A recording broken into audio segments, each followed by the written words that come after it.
স্বামী আর স্ত্রী বড় ভালোবাসার জিন্দেগি পরিচালনা করতেছে।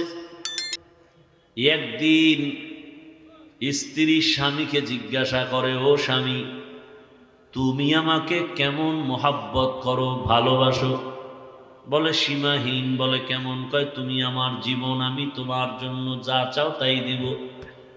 খেয়াল করতেছেন?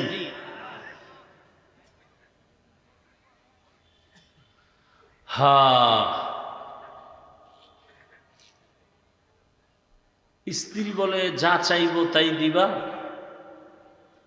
বলে হ্যাঁ তাই দিব। স্ত্রীও একেবারে সাধারণ মানুষ না, খুব ধর্মের জ্ঞান ট্যান আছে, ধৈর্য আছে। বারবার স্বামীকে বলে যা চাইবো দিবা? দিব, চাওয়া মাত্র দিব। বলে বুঝা খাও? হ্যাঁ বুঝা গেছি। ওয়াদা? বলে ওয়াদা। স্ত্রী পরীক্ষামূলক বলে আমাকে 3 তালাক দিয়া দাও। স্বামীর মাথা ঠিক আছে নি? গরম হয়ে গেছে। বললা কি? কই না ওয়াদা করলা, যা চাইবো তাই দিবা, দাও, তালাক দাও। স্ত্রীর কথা শুই না স্বামী বলে কল্লা যেতে পারে, তালাক তোমাকে দিব না, কারণ তোমার মতো একটা আবেদা স্ত্রী পেয়ে আমার জীবন বড় ধন্য। দুইজনের মধ্যে একটু বাক বিতণ্ডার সমাধানের জন্য জামানার নবীর দরবারে রওয়ানা। হঠাৎ রাস্তার মাঝে গিয়া স্বামী বেচারা পড়ে গিয়া পাটা ভেঙে গেছে, চিৎকার দেয় বাঁচাও। স্ত্রী হাত ধরে বলে এত কাঁদো কেন? বলে পা ভেঙে গেল। এবার আল্লাহর বান্দি বলে নবীজির দরবারে যাওয়ার প্রয়োজন নাই, চলো আমরা উল্টা বাড়ির পথে চলো। বাড়ির মধ্যে যাইয়া স্ত্রী ডাক দিয়া বলে স্বামী আমারে দয়া করে মাফ করে দেও, আমার কথা আমি উড্ড করে নিলাম, তালাক চাই না। স্বামী ডাক দিয়া কয় বিবি আমার, নুজহাতুল মাজালিস নামক কিতাবে ধৈর্যের বয়ানের মধ্যে ঘটনাটা পাওয়া গেছে। ও বিবি, তালাক চাইলা কেন? আবার তুমি তালাক ফিরাইয়া নিলা কেন? তোমার কথা। বলে শোনো স্বামী, তুমি রসুলের হাদিস কি শুনো নাই? রহমতের নবী বলছেন আল্লাহ যাকে বেশি ভালোবাসবেন মুসিবত দিয়া পরীক্ষা নিবেন। আমি তোমার ঘরে যত বছর সংসার করেছি একটা মুসিবত তোমার ঘরের মধ্যে আমি দেখি নাই। কোনোদিন তুমি মুসিবতে পড়ে আহ শব্দ বলো নাই। আমি বুঝলাম যেখানে মুসিবত নাই সেখানে রহমত নাই, যেখানে রহমত নাই সেখানে আমিও থাকতে চাই না, তালাক চেয়েছি। হঠাৎ রাস্তার মাঝে গিয়ে তুমি পড়ে গেছো, তোমার পা ভেঙ্গে তুমি চোখের পানি ছেড়ে কান্না করেছ। মুসিবত, আমি বুঝতে পেরেছি রহমত নাজিল হয়েছে। মুসিবত আসছে, যেখানে মুসিবত আছে সেখানে রহমত আছে, আর যেখানে রহমত আছে আমিও সেখানে আছি। या इलाही मुझसे मुझको दूर कर, ताकि देखो मुझ में तुझको एक नजर। या इलाही तू मेरा माबूद है, या इलाही तू मेरा माशूक है। আল্লাহ যাকে বেশি ভালোবাসবেন তাকে মুসিবত দিয়ে পরীক্ষা নিবেন। অন্য হাদিসের মধ্যে নবী বলেন আদ-দুনিয়া সিজনুল মুমিন ওয়া জান্নাতুল কাফির। দুনিয়াটা মুমিনের জন্য জেলখানা, বেঈমানের জন্য শান্তির জায়গা, বালাখানা। যত শান্তি দুনিয়ায় মুমিন কখনো শান্তি পাবে না, বেঈমান শান্তি পাবে দুনিয়ায়, মরার পরে অশান্তি শুরু হবে, শেষ হবে না।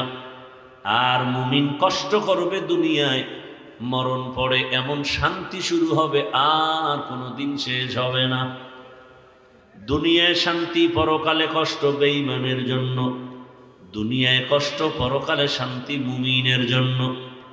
তবে মুমিন যদি আল্লাহর উপরে ভরসা করে, যদি একটু আখেরাতের লাইনে আগাইতে থাকে, দুনিয়ায় বান্দা সম্মান পাবে বোনাস। কি সমস্যা ভাইরা আমার? আল্লাহ যাকে বেশি মহব্বত করেন তাকে মুসিবত দিয়া পরীক্ষা নেন। এই রকম হাজার উদাহরণ যদি টানি সারা রাত চলে যাবে। আমার রহমতের নবী, যার কোনো গুনাহ নাই, সন্দেহ করলে ঈমান চলে যাবে।